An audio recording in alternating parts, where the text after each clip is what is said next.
Bonjour, aujourd'hui on va s'intéresser à l'aménagement des territoires ultramarins. Et donc d'abord, on va essayer de définir ce que sont les territoires ultramarins. Outre-mer signifie au-delà des mers. Les territoires ultramarins sont donc des territoires non européens qui appartiennent à la France, mais qui sont situés au-delà des mers. On distingue les territoires ultramarins de la métropole, ici en bleu. La métropole, ce sont les espaces qui appartiennent à la France, mais qui sont situés en Europe.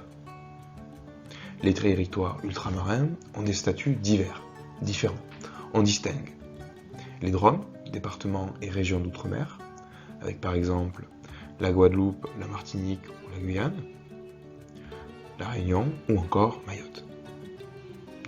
On distingue donc les DROM des COM, collectivités d'outre-mer, avec par exemple Saint-Martin ou encore Saint-Pierre-et-Miquelon, la Polynésie française et enfin Wallis et Futuna.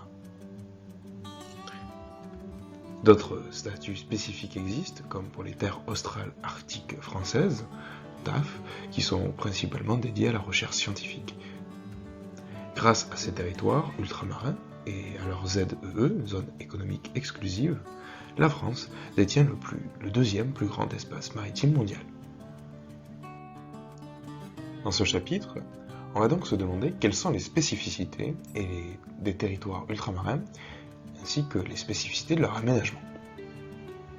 On va débuter notre chapitre par une étude de cas sur la Réunion. Ensuite, on va voir que les espaces ultramarins sont avant tout des espaces soumis à des contraintes diverses, qu'ils ont à la fois des atouts et des difficultés, et que l'aménagement du territoire a pour vocation la réduction de ces déséquilibres, de ces difficultés.